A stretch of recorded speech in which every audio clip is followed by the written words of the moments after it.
Hey yo, what's good? What it do, y'all? It's S.V.TV, man, where we talk basketball, you know what I'm saying? New York Knickerbockers, you know what I'm saying? Yeah, Knicks win, Knicks win, Knicks win. You know what I'm saying? The Knicks they look good. Was hot from the three. Both teams started out hot from the three actually. And it was a good solid win, you know what I'm saying? All around. You know what I'm saying? I felt like we executed more often than not. Excuse me. I still don't like Tom Thibodeau's how his rotation and all that. You know what I'm saying? Like overall, good win. Julius Randle looked good. RJ Barrett led the way again. This is truly looking like uh RJ, he's really like coming into his own. You know what I'm saying? He really is. He's looking real solid. He's looking way more comfortable. He looks like he knows what he wants to do more often than not. RJ is improving tremendously, man.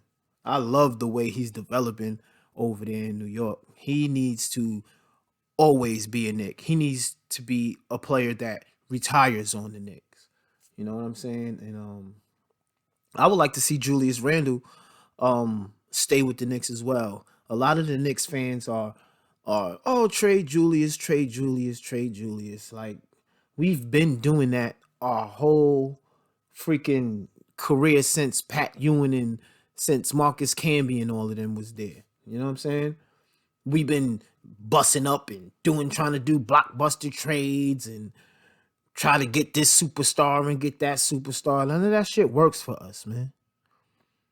We got to get players that want to be here in New York, can play here in New York, and are proven that they can play here in New York.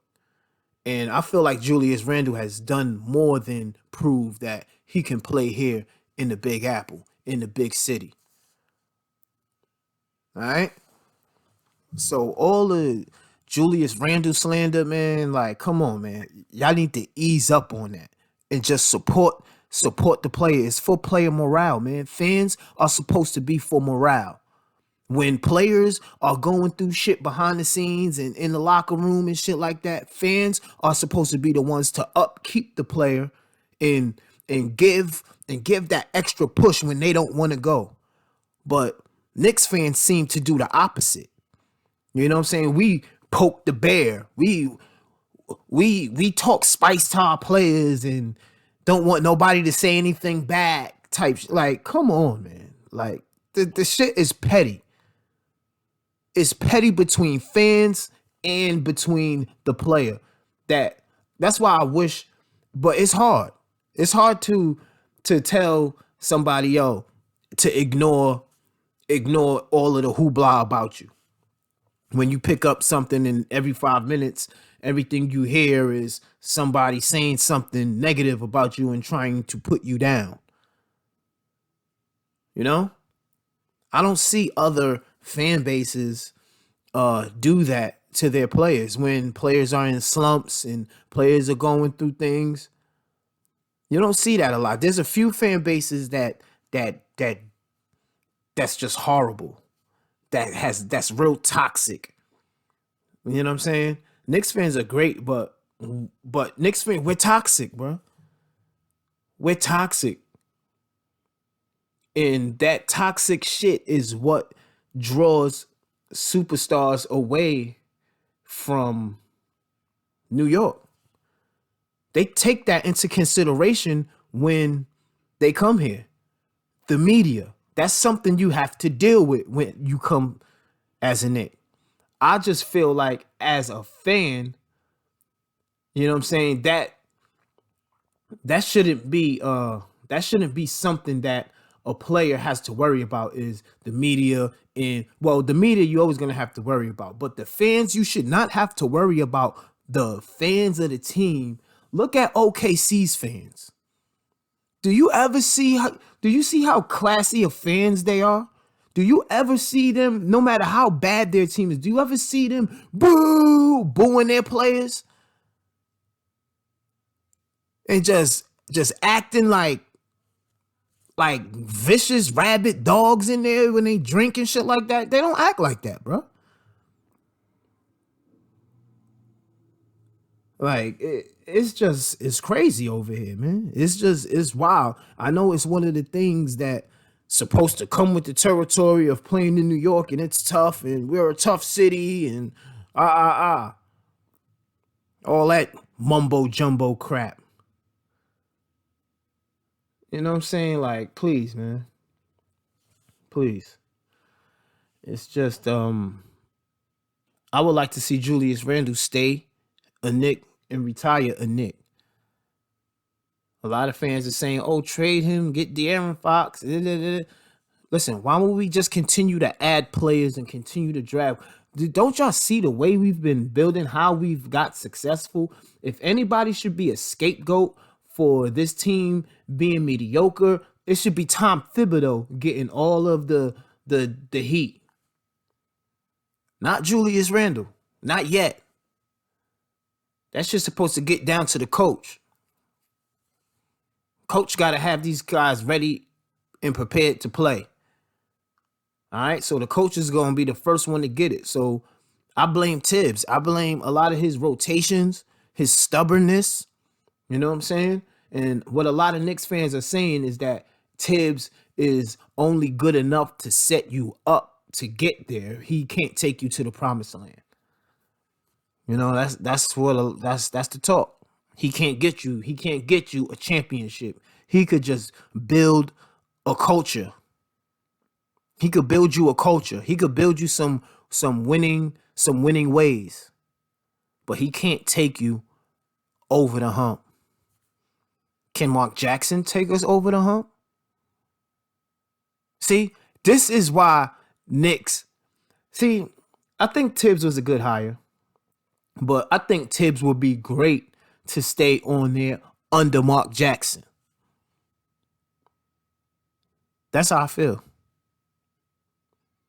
Tibbs would be great to stay in New York under Mark Jackson.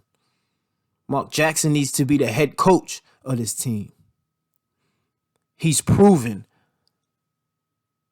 he can get certain things out of a player that other coaches can't. We've seen what he did with the Warriors. All right? He's played with us. I think he still holds records for assists in the Garden. He's from here. So we still got a lot more work to do. So for the fan base to be and it starts up top where the work it has to be done from. All right? It trickles down to the players last. It starts all the way from the top, and the players is last in the shit. And then you get your players, and then you get your players to execute, and then you get your players to buy in, and then you go for the championship. All right? So I think we need to just chill out with all the want to go back and forth with our own players. Like, come on. Give it a break already.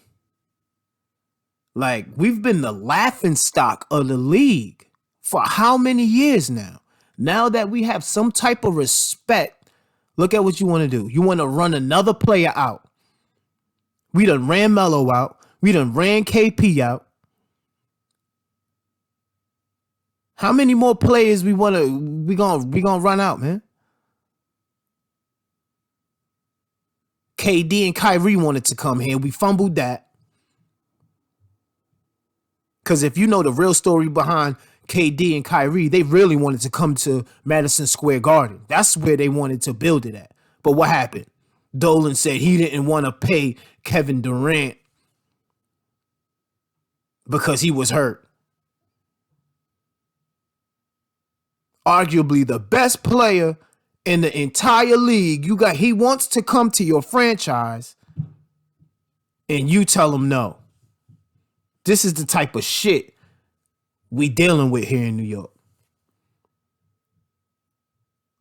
So, it shit crazy, man. It's just crazy.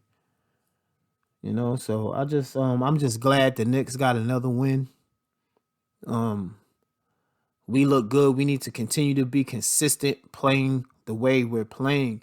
And Coach Tibbs, he gotta mix that rotation up, man. He has to trust the young guys more. He has to. Gotta trust the young guys more, man, because the young guys come out there with that young energy that they don't know any better energy. You feel me? That's how they come out. They don't know any better. And then once they start acting crazy, it ain't no stopping them. The kid Grimes is a shooter. The boy is a gun. Obi Toppin is a athletic. He's one guy. Tibbs is stunting his growth is Obi Toppin, man. He's stunting that kid's growth over there. You know what I'm saying? He's stunting his growth. Obi is ready for the new age NBA, the run and gun. He's ready for that. He's ready for that. And Tibbs is not ready to use him like that.